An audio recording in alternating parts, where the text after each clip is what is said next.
Ferrari, bem só o nome já diz quase tudo, não é verdade? Evoca imediatamente imagens de velocidade, de carros vermelhos deslumbrantes, de luxo e de uma paixão quase religiosa pelo desporto automóvel. Mas a Ferrari é muito mais que uma marca de carros, é um verdadeiro símbolo, uma lenda que foi construída nas pistas de corrida mais difíceis do mundo.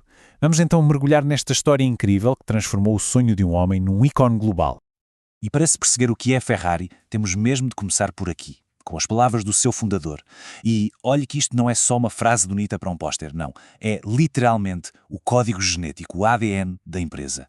Para Enzo Ferrari, as corridas não eram uma parte do negócio, eram o negócio. Eram a razão de tudo. Os carros de estrada, fantásticos. O status. Tudo o que conhecemos hoje nasceu desta simples filosofia. Vencer.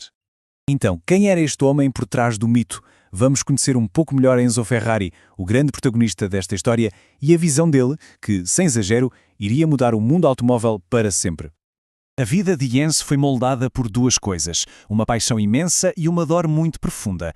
Nascido em Módena, a tragédia bateu-lhe à porta muito cedo, com a Primeira Guerra Mundial a levar-lhe o pai e o irmão. Isso forçou a crescer muito depressa. E onde é que ele encontrou um propósito? Nas corridas. Começou como piloto, sabe, mas rapidamente percebeu que o seu verdadeiro gênio não estava ao volante, mas sim a gerir. E em 1929 ele funda a Scuderia Ferrari. Mas atenção! A ideia inicial não era fazer carros Ferrari, era gerir a equipa de corrida da gigante Alfa Romeo. Foi aí que tudo começou. Essa parceria com a Alfa Romeo foi fundamental, claro, mas a ambição de Enzo era muito maior. Estava a chegar à altura da Scuderia Ferrari dar o passo seguinte e transformar-se de uma simples equipa de corridas num construtor de automóveis por direito próprio. E então, em 1947, o mundo ouve pela primeira vez o ronco de um motor com o nome Ferrari, o 125S. Isto não era só um carro, era uma declaração de independência. Com um motor V12 potentíssimo, este carro era o anúncio de Enzo Ferrari ao mundo a dizer: acabou-se correr para os outros, a partir de agora estou aqui para vencer com o meu próprio nome. E claro, um Ferrari não seria um Ferrari sem o seu emblema icónico. A história por trás do cavalo empinado, ou cavalino rampante, é muito pessoal. O símbolo pertencia a um herói da aviação italiana da Primeira Guerra, Francesco Baracca. A família dele, que era amiga de Enzo, sugeriu que ele usasse o cavalo como amuleto da sorte. Enzo não só aceitou, como lhe deu o seu toque pessoal. Adicionou o fundo amarelo canário, a cor da sua amada Módena, e assim nasceu um dos logótipos mais reconhecidos do planeta. Ok, então temos um carro e temos um emblema. A Ferrari estava pronta para conquistar o mundo. E o seu campo de batalha, a sua arena, seria, claro, a pista de corridas. Foi ali que a lenda foi verdadeiramente forjada, numa busca implacável pela vitória.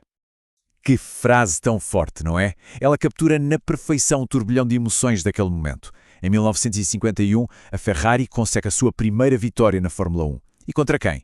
Contra a Alfa Romeo, a sua antiga casa, a sua mãe no desporto automóvel. Para Enzo, foi uma vitória com um sabor agridoce, um sinal de que a sua criação tinha finalmente superado o criador. E essa vitória foi apenas o começo. Ao longo das décadas, os maiores nomes da história do automobilismo pilotaram para a Scuderia. Desde os primeiros títulos de Alberto Ascari, passando pela mestria do legendário Juan Manuel Fangio, pela coragem de Niki Lauda, até ao domínio avassalador de Michael Schumacher. A lista de campeões é um autêntico quem é quem do desporto. Mas a competição não se limitava à Fórmula 1. Nos anos 60, em Le Mans, a Ferrari enfrentou um desafio de proporções épicas. A gigante americana Ford tentou comprar a Ferrari. Enzo disse que não. A resposta da Ford: ok, se não te podemos comprar, vamos esmagar-te na tua própria casa. Foi um confronto lendário, a paixão artesanal italiana contra a força bruta industrial americana. Uma história que até já deu um filme. O resultado de décadas de luta e dedicação está neste número: 16. Com 16 títulos, a Ferrari detém o recorde de campeonatos de construtores na Fórmula 1. É pura e simplesmente a equipa com mais sucesso na história do desporto. Um feito que nos leva de volta àquela filosofia original de Enzo. Todo este sucesso nas pistas criou uma aura de desejo, de invencibilidade à volta da marca. E foi assim que a Ferrari se transformou em algo muito maior, um símbolo global de estatuto, de design e, claro, de cultura. E se falamos em íconos, temos de começar pelo 250 GTO. Para muitos, este é o Ferrari por excelência. É uma obra-prima de engenharia, sim, mas é também uma escultura sobre rodas. Hoje é um dos carros mais valiosos do mundo. O verdadeiro santo grau de qualquer coleção de automóveis. Agora, uma viagem rápida até aos anos 80. Quem é que não se lembra do Testarossa? Com aquelas entradas de ar laterais enormes, o design arrojado. Era o carro que estava nos pósteres de todos os quartos. Tornou-se o símbolo perfeito do estilo e da performance exagerada daquela década. E depois, o F40. Este carro é especial. Foi o último modelo a ser pessoalmente aprovado por Enzo Ferrari. Foi lançado para celebrar os 40 anos da marca e era a sua filosofia levada ao extremo. Um carro despido, bruto, incrivelmente rápido, basicamente um carro de corrida legalizado para a estrada. A expressão máxima do seu sonho. Para além dos modelos icónicos, a Ferrari infiltrou-se por todo o lado na cultura popular. Pensemos no cinema, com o 250 GT California Spider no filme O Rei dos Gazoteiros, ou na televisão, com o Testarossa branco de Miami Vice. A marca tornou-se um atalho visual para o sucesso. E a cor, o famoso Rosso Corsa, é instantaneamente reconhecível. E sejamos honestos, para muitos de nós, a primeira experiência a conduzir um Ferrari foi ao volante de um comando de consola. Mas a pergunta que se coloca é: como é que uma marca tão ligada à tradição e à personalidade fortíssima do seu fundador consegue adaptar-se a um mundo que não para de mudar? O grande desafio da Ferrari moderna é precisamente esse: reinventar-se sem perder a alma. A morte de Enzo, em 1988, foi o fim de uma era. A empresa ficou, de repente, órfã da sua figura paternal e líder indiscutível. A partir daí, tiveram que aprender a equilibrar a herança do passado com as exigências de um negócio global e moderno. A transição não foi nada fácil, mas era absolutamente essencial para a sobrevivência da marca. E eles não só sobreviveram, como prosperaram de uma forma inacreditável. Olhem só para este gráfico, é fascinante.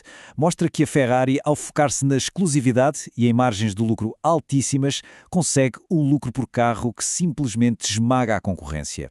Estamos a falar de uma média de 118 mil euros de lucro por cada carro vendido. A estratégia prova que no mundo do luxo, menos é de facto muito, mas muito mais. E o maior desafio de hoje, a eletrificação. Pensem bem nisto, uma marca que é definida pelo som dos seus motores V12 tem de enfrentar um futuro silencioso. Mas a Ferrari está a abraçar esta mudança à sua maneira. Começou com híbridos de altíssima performance, como o LaFerrari e o SF90, e o seu primeiro modelo 100% elétrico já está a ser desenvolvido. O objetivo é adaptar-se, mas sem nunca comprometer a performance extrema que é a sua imagem de marca. E isto leva-nos à pergunta final. A alma de um Ferrari sempre esteve no seu motor a combustão, naquela banda sonora mecânica que nos arrepia. Num futuro movido a baterias, será que a marca consegue manter aquela emoção visceral, aquela paixão que a define? O cavalo empinado vai continuar a galopar, sem dúvida. Mas a grande questão é, ainda vai conseguir rugir? O próximo capítulo desta história incrível vai depender da resposta a esta pergunta.